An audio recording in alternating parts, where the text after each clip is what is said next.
नमस्ते, जय हिंद दोस्तों। दुनिया वाले देख रहे हैं आप और मैं हूं ऋषिराज। दुनिया वाले के इस एपिसोड में हम बात करेंगे एक ऐसी घटना की जो अमेरिकी नौसेना के साथ घटित हुई है। उसका एक हेलीकॉप्टर अचानक समुद्र में गिर गया, एक लड़ाकू विमान अचानक समुद्र में गिर गया। आखिर ऐसा क्यों हुआ, ये कहां हुआ, ये सब कुछ बताएंगे आपको हम इस वीडियो में। तो दक्षिण चीन सागर में एक घटना घटती है और बैक टू बैक यानी कि 30 मिनट के अंतराल में पहले उसका एक हेलीकॉप्टर यानी कि अमेरिकी नौसेना का एक हेलीकॉप्टर गिरता है और फिर एक लड़ाकू विमान क्रैश करता है। 5 लोग इसके शिकार होते हैं, लेकिन उन्हें रेस्क्यू करके बचा लिया जाता है।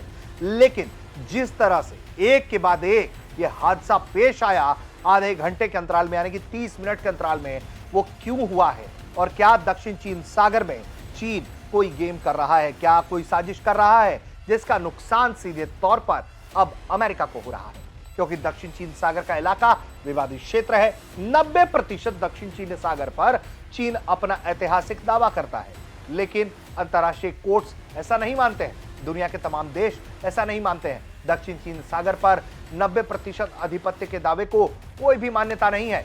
चाइना कहता है कि यह उसका है, लेकिन दुनिया के दूसरे देश कहते हैं कि यह पूरा का पूरा तुम्हारा नहीं है और यह अंतरराष्ट्रीय जलमार्ग है। उस पर भी बात करेंगे, लेकिन सबसे पहले खबर पर आते हैं। खबर क्या है? खबर यह है कि दक्षिण चीन सागर में अमेरिकी नौसेना 2 अलग अलग हवाई दुर्घटनाओं से ग्रसित हुई। इसमें एक हेलीकॉप्टर है, एक फाइटर जेट है जो समुद्र में क्रैश कर गया। 5 चालक दल थे, सबको बचाया गया। अमेरिकी पैसिफिक फ्लीट के मुताबिक पहली घटना स्थानीय समय दोपहर करीब 2:45 पर हुई और जब बैटल कैट्स स्क्वाड्रन 73 से जुड़ा MH-60 RC हॉक हेलीकॉप्टर विमानवाहक पोत USS निमित्त से ऑपरेशन के दौरान दुर्घटनाग्रस्त हो गया। सबसे बड़ी बात यह है कि 26 अक्टूबर को जिस तरह से यह दुर्घटना पेश आई, उसने सबको यह हैरान कर दिया। करियर स्ट्राइक ग्रुप 11 की खोज और बचाव टीम ने तेजी से कार्रवाई की।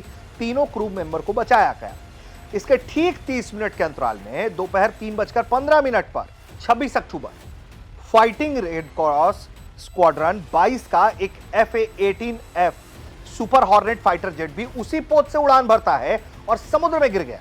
इस जेट में सवार दोनों पायलट समय रहते पैराशूट से बाहर निकलने में सफल रहे। बाद में उन्हें भी सुरक्षित रेस्क्यू किया गया। अमेरिकी नौसेना का कहना है कि सभी 5 कर्मियों की हालत स्थिर है। उन्हें चिकित्सीय जांच के लिए भेजा गया। दोनों हादसों के कारणों की जांच फिलहाल चल रही है। अब यह घटना ऐसे वक्त में हुई, इसकी टाइमिंग भी कई तरह के सवालों के घेरे में है, क्योंकि यह घटना ऐसे वक्त में हुई जब अमेरिका दक्षिण चीन सागर में अपनी उपस्थिति को लेकर लगातार सक्रिय है। नौसेना ने कहा है कि सुरक्षा प्रोटोकॉल के तहत सभी ऑपरेशनों की समीक्षा की जाएगी ताकि भविष्य में ऐसे हादसे ना हो। ऊपर से अमेरिकी राष्ट्रपति डोनाल्ड ट्रंप एशियाई देशों के दौरे पर हैं और वो एशियान समिट में हिस्सा लेने पहुंचे। इसके अलावा वो जापान में मुलाकात कर रहे हैं।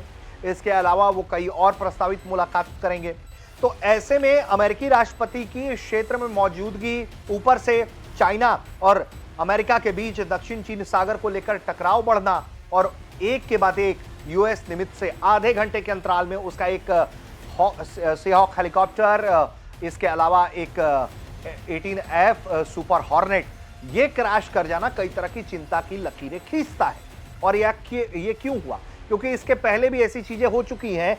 चाइना पर अक्सर आरोप लगता रहा है कि दक्षिण चीन सागर में अगर कोई दुनिया का देश आता है तो टकराहट की स्थिति बन जाती है। चाइना का जो फाइटर जेट्स हैं या जो चाइना की वहां पर वायु रक्षा प्रणालियां हैं वो एक्टिव हो जाती हैं। कई बार चाइना पर यह भी आरोप लगा है कि उसने लेजर अटैक तक किया है दूसरे देशों के फाइटर जेट्स पर, उनके जहाजों पर।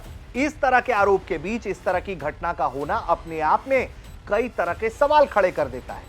अब बात कर लेते हैं जरा दक्षिण चीन सागर की, जहां अमेरिका और चीन के बीच क्या विवाद है वो समझते हैं। दक्षिण चीन सागर विश्व का एक रणनीतिक रूप से महत्वपूर्ण जल क्षेत्र है, जहां से वैश्विक व्यापार का लगभग 1/3 हिस्सा गुजरता है, लगभग 3.4 ट्रिलियन सालाना। इसके अलावा यहां तेल, गैस भंडार, मछली संसाधन, समुद्री मार्गों की वजह से कई देशों के हित जुड़े हैं। अमेरिका चाइना के विवाद की बात करें तो चीन की क्षेत्रीय दावेदारी है। अमेरिका की फ्रीडम ऑफ नेविगेशन नीति इस पर केंद्रित है। अगर हम बात करें चीन के दावे की तो दक्षिण चीन सागर के लगभग 90% पर, जैसा कि हमने बताया, कि वो अपना ऐतिहासिक अधिकार मानता है। इसे 9 डैश लाइन यानी कि 9 रेखा मानचित्र से दर्शाया जाता है, जो 1947 में चीनी गणराज्य द्वारा बनाया गया। अब पीपल्स रिपब्लिक ऑफ चाइना अपनाता है।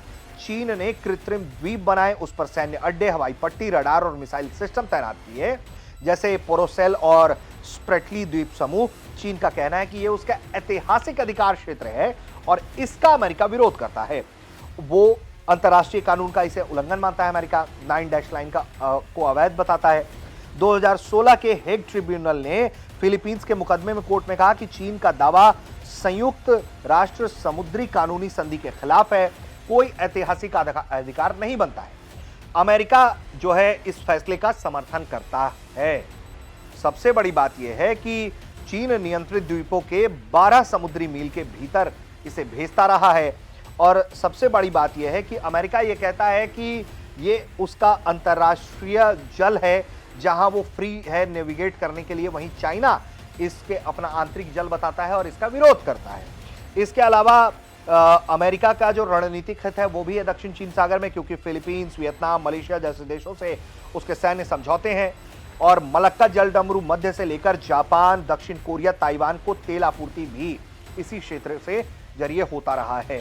इंडो पैसिफिक रणनीति का हिस्सा जो है क्वाड, वो भी कहीं ना कहीं दक्षिण चीन सागर के साथ एक तरीके से इस इलाके में चेक एंड बैलेंस पॉलिसी का हिस्सा है, क्योंकि अमेरिका हो या ऑस्ट्रेलिया हो या जापान दक्षिण चीन सागर को लेकर अपना मुखर आवाज उठाते रहे हैं और लगातार अमेरिका के साथ जो स्थिति है या तमाम दुनिया के देशों के साथ वो टकराव की स्थिति बनती रही है। और ऐसे में जब अमेरिका एक बार फिर से चाइना के साथ टकराया हुआ है ट्रेड को लेकर, तमाम कॉन्फ्लिक्ट्स को लेकर, रशिया को लेकर जो बार बार कह रहा है कि टैरिफ लगा देंगे 155% का, वहां तक स्थिति है, बात बिगड़ी हुई है। कभी बात बन जाती है, कभी दोस्ती का हवाला, कभी दुश्मनी का हवाला, ये तमाम चीजें चल रही हैं। और इन सब के बीच अमेरिका के एयरक्राफ्ट कैरियर यूएसएस निमित्त से जिस तरह से आधे घंटे के अंदर एक हेलीकॉप्टर, एक लड़ाकू विमान क्रैश हुए हैं, वो कई साजिशों की तरफ इशारा कर रहे हैं। लेकिन इंतजार है सबको जांच रिपोर्ट का। तो जांच में जो भी सामने आएगा भारत तक आपको बताएगा। आप देख रहे थे दुनिया वाले। जय हिंद, धन्यवाद।